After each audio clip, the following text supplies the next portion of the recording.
Hello, everyone. This is Dustin Hausner. I'm the Jewish Outreach and Program Director at the Wayne YMCA. All our Jewish programs is funded through the Jewish Federation of Northern New Jersey. So I'm very excited for today's guest because she's part of an institution that I think does wonderful work for children and for many around the country. I have the great pleasure of being with Meredith Lewis, who is the Director of Content Education and Family Experience at PJ Library. So Meredith, it's wonderful to have you on the show. Thanks so much, Dustin. Absolutely. So let's start for those who are unfamiliar with the PJ Library. Can you briefly talk a little bit about what is PJ Library and a little bit about how it may have gotten started? Yeah, PJ Library is a program that helps empower families engage with Jewish ideas and have Jewish conversations. And the main way that we do that is sending free books to families. And so it is eligible for families with children as soon as they are born, going all the way through age 12. And it is totally free. There are no hidden tricks about it. You get a book in the mail once a month based on the age of your child. That starts from birth and goes all the way through age 9. Starting at age 9, we have a program called PJ Our Way, where kids sign on to a totally safe website and can choose a book for themselves each month out of 4 choices. We have been around since 2005 when we started as a very small program in Western Massachusetts with about 200 families. This fall of 2020, we will officially be in 27 countries and 7 languages, and we send almost 650,000 books a month globally. That's simply amazing. And sadly, I believe there's an age limit. Otherwise, a free book once a month, Right. very much up my alley. But so let me ask, because to do free books to all these places you're talking about, there's got to be some sort of cost. There's got to be some sort of how's the organization been able to do it for so long?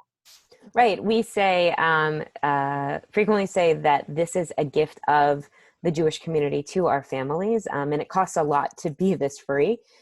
We were started and continue to be a program of the Harold Grinspoon Foundation, which is a philanthropic foundation that's committed to increasing the robustness of Jewish life in North America, Israel, and globally.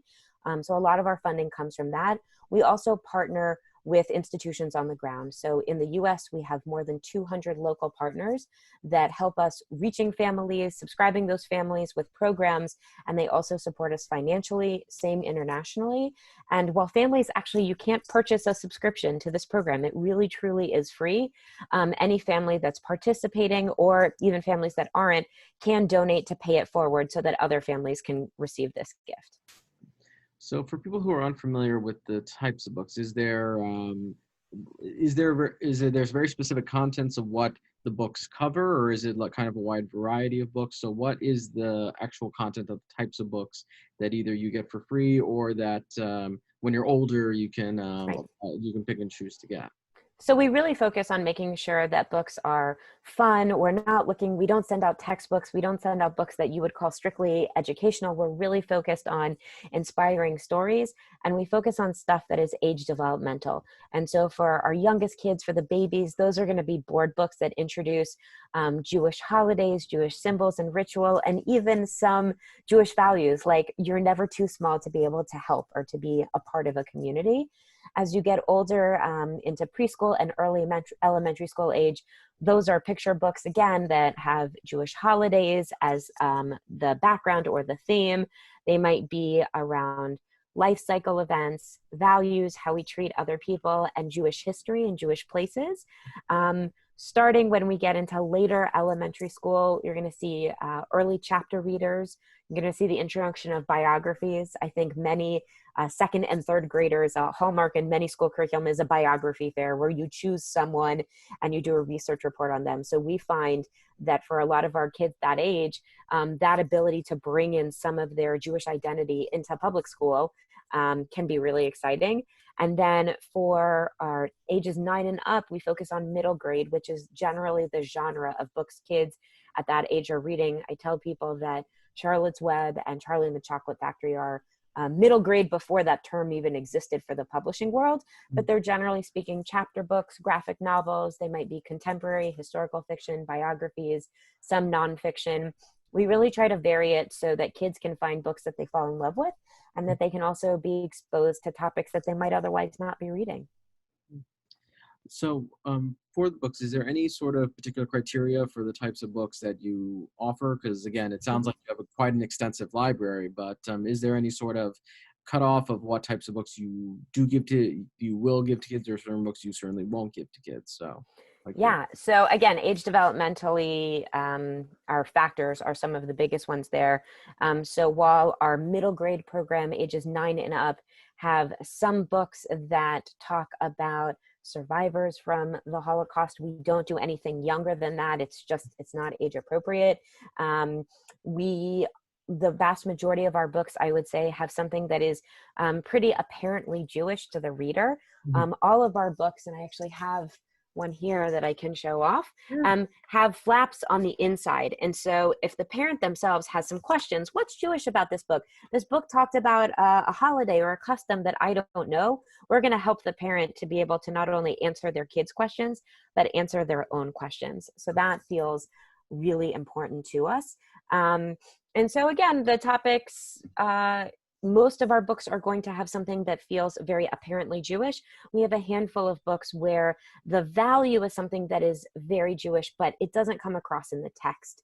That might be taking care of people that are sick, or that might be showing kindness to animals. We select those very carefully from the wider range of children's literature, and those flaps give it the Jewish context. And so that's what we're looking for. All of our books, you can find them on our websites. pjlibrary.org is our main website, and then the middle grade is pjourway.org.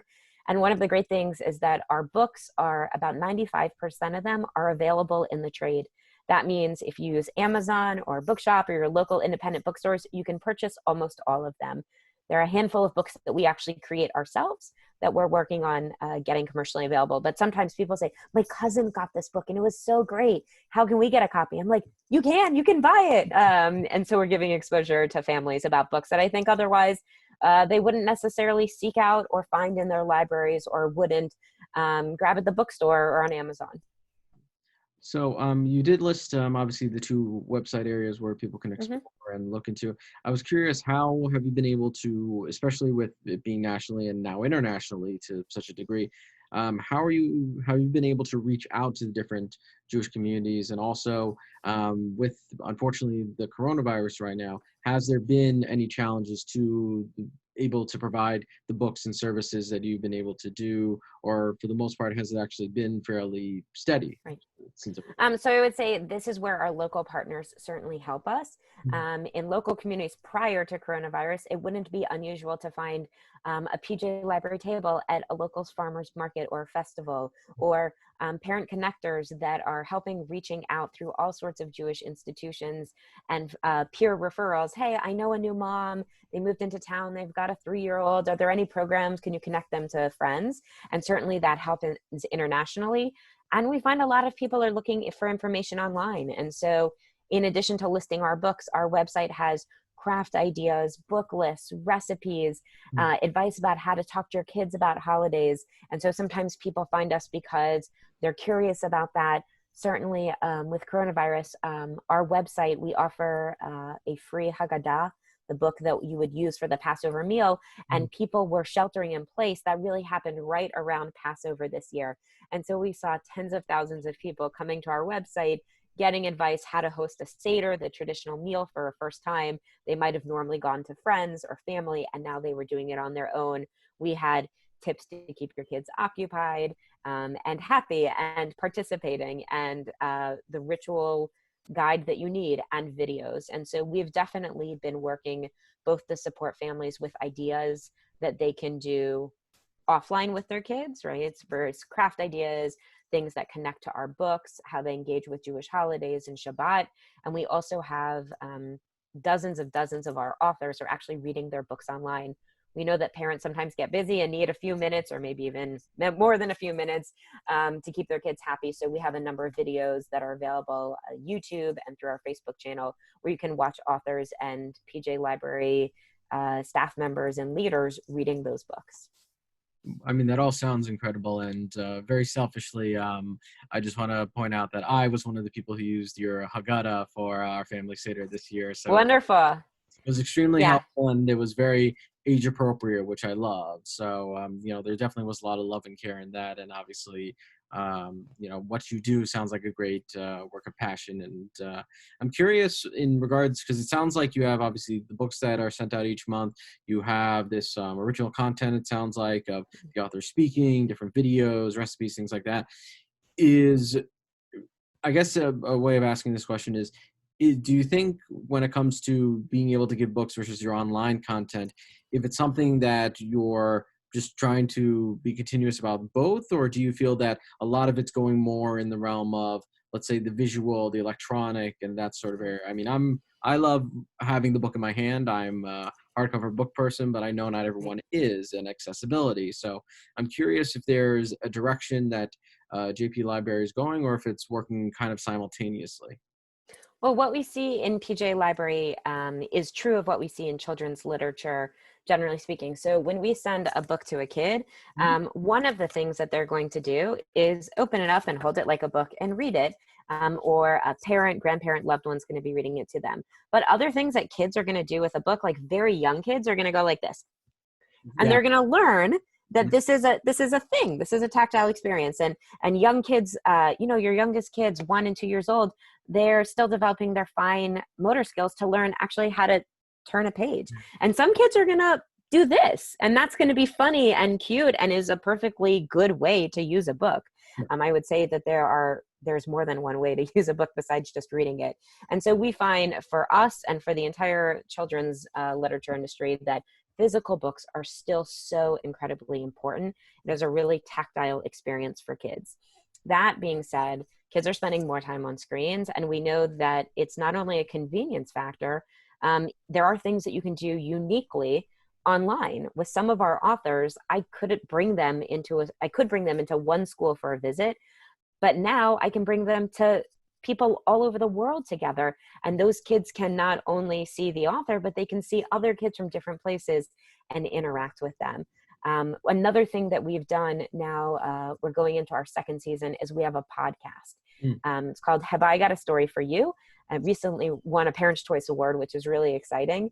It retells folktales kind of in a more contemporary way.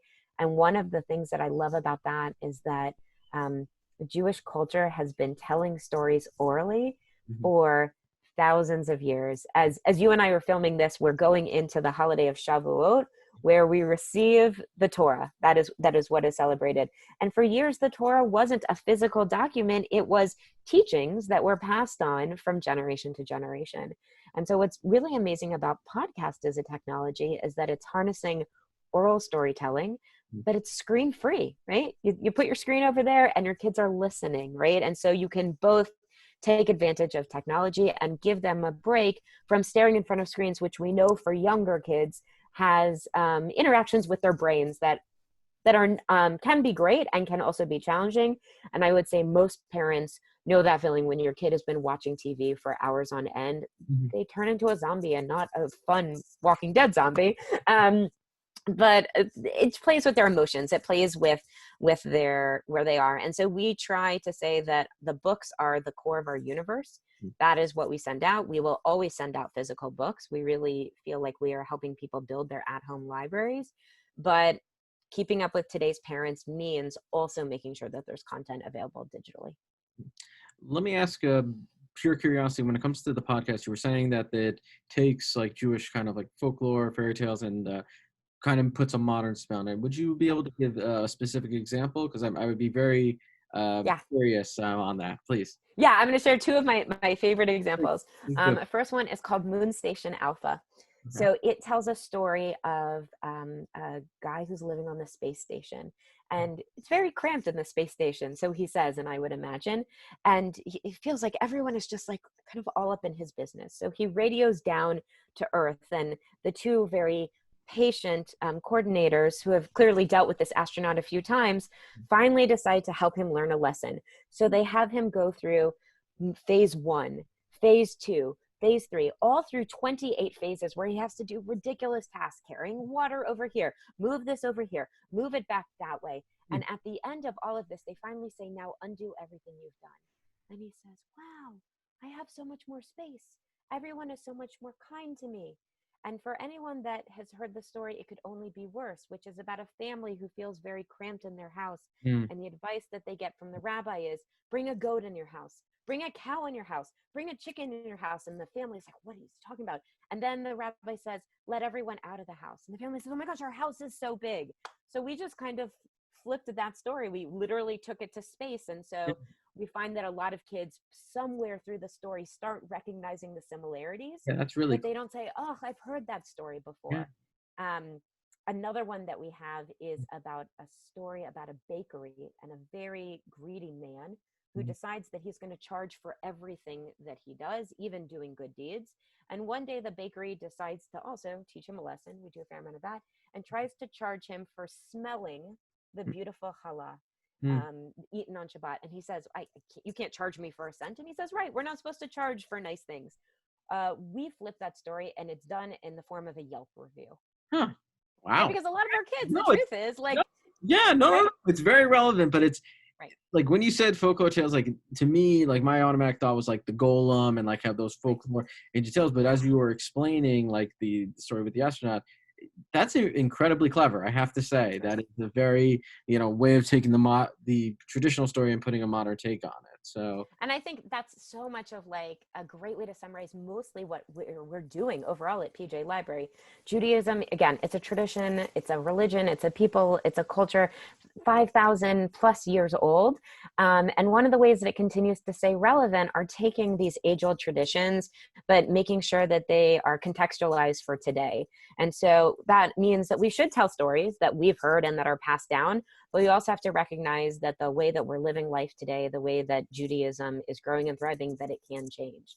And one of our goals in the podcast in particular, before kind of the era we're in right now, a lot of parents said, I would love to curl up and read a book with my kids before bed. But the truth is, I'm driving them to soccer practice and I'm driving them to cello. And then we're going here from grandparents and I'm dropping off the babysitter. And so we said, what about if we could make the car a place where you could tell stories? And we said, we can, podcast, radio. And so even though not as many of our families are really kind of traveling right now, we do find that people are still listening to our podcast. So you had mentioned before about some projects you were hoping, like some books that you were hoping to have as more of a distribution on like an Amazon or things like that. Right. I was curious, are they books made inbound, or are they things that just for whatever reason, like you, let's say, have the publishing license for it and just for whatever, reason you're not able to get through the channels? Right. So our imprint is called PJ Publishing, a pretty straightforward name. And it definitely specializes in a couple types of books. There are books in which the copyright has expired and the original publisher isn't interested in producing them anymore. And so we've been able to pick up a few older books that still feel incredibly relevant. Board books, those hard books that little babies especially like to eat. The market doesn't produce quite as many of them because very soon kids grow up faster, every parent says faster than we would ever imagine, and they move on to paper books. But because we offer a unique title every month, we need 11 to 12 of those a year for multiple baby age groups that we have. And so we need more than commercial publishers can reasonably produce. So we've done a number of those as well. And the truth is that Jewish topics, are considered niche in the publishing world. So we'll always see a few books about Hanukkah and Passover.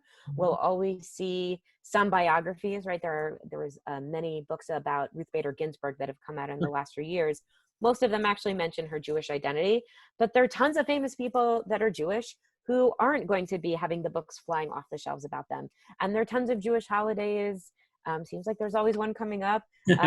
That aren't on the end cap, right, of Barnes & Noble, or that aren't the bestsellers at Amazon. And they're Jewish ideas that we would love to get out. And so we work with amazing publishers, a couple dozen of them. And sometimes it just doesn't make sense for a trade publisher Also, now that we're in 7 languages, sometimes I can tell you that the natural market for Jewish books in Portuguese is not so big, but there's a beautiful community in Brazil, a really vibrant one, that is really interested in books. And so that means that we're doing some of that work ourselves.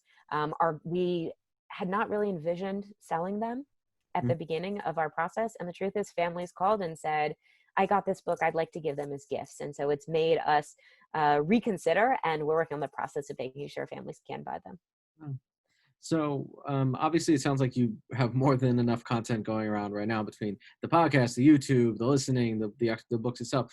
Is there any, I guess, sneak peek projects that you can mention of any types of books that are coming out that maybe are covering an interesting subject, or another way that you're trying to get in touch with people nationally and around the world? Yeah, absolutely. I will say a few things. One is that last year, around Hanukkah, we sent out aprons to all of our families. They're PJ Library aprons. And even now, we continue to get pictures of families that are at home cooking or painting or using them. And we have another gift coming this December, particularly helping families think about an activity that they can grow and produce themselves, something really exciting. And it is certainly not too late. You have plenty of time to sign up to start getting your PJ Library books now, and you can get that December gift. On the book front, I would say that we're increasingly working directly with author illustrators. We have a number of wonderful graphic novels coming out. We know that that's very popular for kids, and so we're trying to do a lot more of those. And we're also going to have some unique Hanukkah surprises coming out with some commercial partners.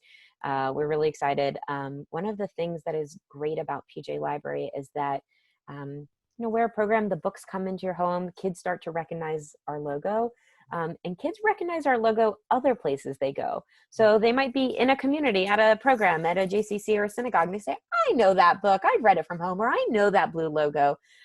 We have a wonderful partnership with Yehuda Matzah, where there's a little bit about PJ Library on the matzah box. And we hear kids say, that's PJ Library matzah. And so we're trying to do that more. I think it's a powerful experience for kids that are Jewish or have Jewish identity as part of their makeup, to say, that's something that I know. And when you see it kind of out in the wild, not just in your home, I think it really helps to affirm that your Jewish identity is special, is valuable, and is recognized and is accepted. And the truth is, in 2020, there are places where it still doesn't feel always good or safe to be Jewish. And that's really unfortunate. And we want to, in our small part, be able to affirm for families and kids, this is an identity you should be proud of, you should explore, you should share it with your peers.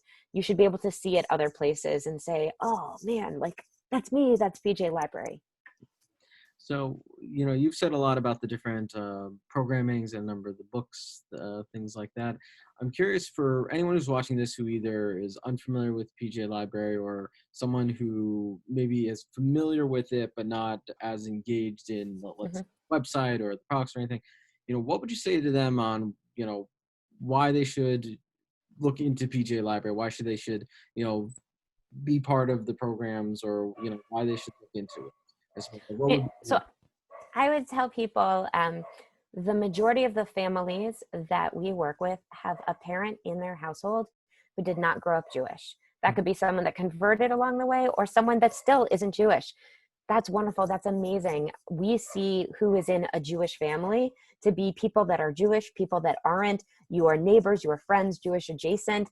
Our books are not trying to make anyone more religious or to change their behavior. Our goal is that you have a conversation and you find an element around the tradition or culture that feels exciting to you. It might be something that you're tapping in that you learned many years ago. It might be something brand new that you've never explored. But really, our goal, there are lots of wonderful programs out there that I do think help people really do more Jewish things. Our goal is that you ask more questions and you have more conversations. I tell people there will be some books that you will love, and there will be some books that you will say, oh, what that family did, that's not quite right for us. That's fine. That's great. No pressure. We want to give you the opportunity to figure out what works for your family. And I would say that many parents would be surprised kids will, for better or worse, like books that we would never read in a million years. They will find things about the books that we as adults never noticed. They would ask questions that because kids don't think in kind of the same logical way that adults do. They will ask questions that we as adults would have never pondered and will open up our minds. And so I tell people it's totally free. It is not a commitment. Give it a try, see what happens. It's a program that you can also refer people to. And so oftentimes we're asked by grandparents or aunts and uncles, could I sign up a niece? Could I sign up a grandkid? Absolutely. There's a way in a form where you do that. We check in with the parents. But it's a really wonderful program. And we've heard so many families who say, PJ Library gave us a chance to explore something we didn't know about before. We met people through programs. We found new favorite characters that our kids have fallen in love with. I think almost all of us as adults can name a childhood book that we read that impacted us, a character that we felt strongly to.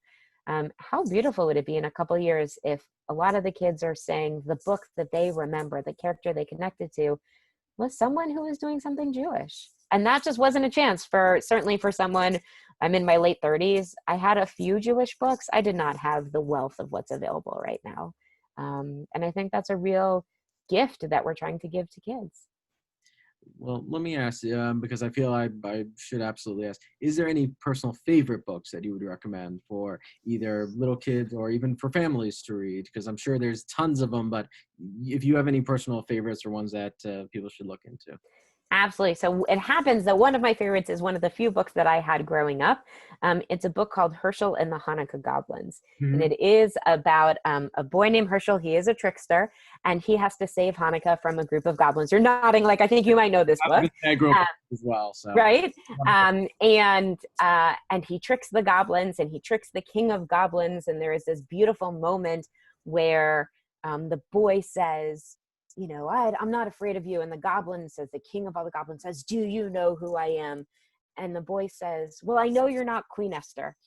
And it's funny because Queen Esther is from the Purim story, which is a holiday on the other side of the calendar.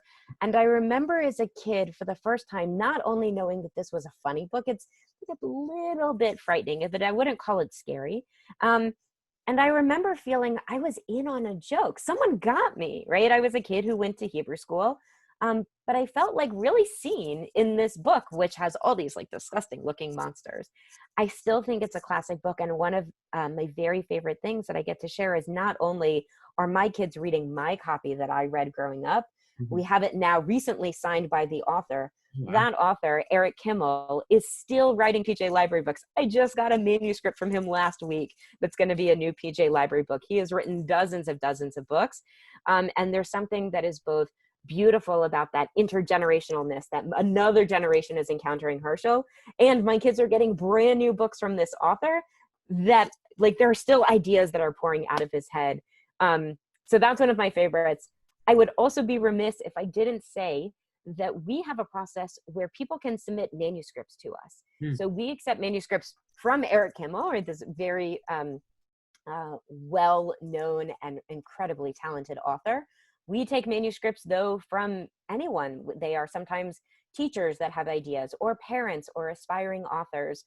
We read all of the manuscripts anonymously, so your manuscripts get read alongside anyone else published authors. And we've certainly found a number of people that are gifted storytellers who have published their first book with PJ Library. And so all of that is also on our website, but sometimes people say, could I write a story? And the answer is, you actually can. Well, you said obviously the website. I would love you to say the website one more time, and also if people want to possibly donate, if possible, to this organization, because as you said, even though the books are free and a lot of the content's free, every little bit I'm sure absolutely helps. Absolutely. So our middle grade program, again, which is ages 9 and up, that's PJ Our Way, OURWAY.org. And our signature program, PJ Library, is pjlibrary.org. In the top right corner, you'll find a big sign up button where you can sign up, and you'll also find our donate button there. And we so appreciate it. I would say that right now there's so many social service and human needs that are going on in our community. We feel that too. We also feel that cultural needs are also really important at this time period and help sustain us. And unfortunately, a lot of our families that used to be able to be donors and support us are finding themselves uniquely unable to. And so for those people that care about this cause, that want to see Jewish stories continue to thrive and grow all around the world, we certainly appreciate a little bit of money goes a long way when it comes to books. Fantastic. Well, Meredith, I want to thank you so much for your time and to talk about PJ Library, a lot of the wonderful resources it provides, a lot of exciting things coming up, it sounds like, for those who subscribe and also for those who just want to, look into it for the first time. So I want to mention again the podcast, the audio, the music, the books. You have so much content, it's hard to keep Yeah. track of it all, but it's a wonderful thing. So Meredith, thank you so much for joining us today. And for everyone watching, I want to say I hope you stay safe and stay healthy, and we look forward to having you back soon. And Meredith, thank you so much. Thanks.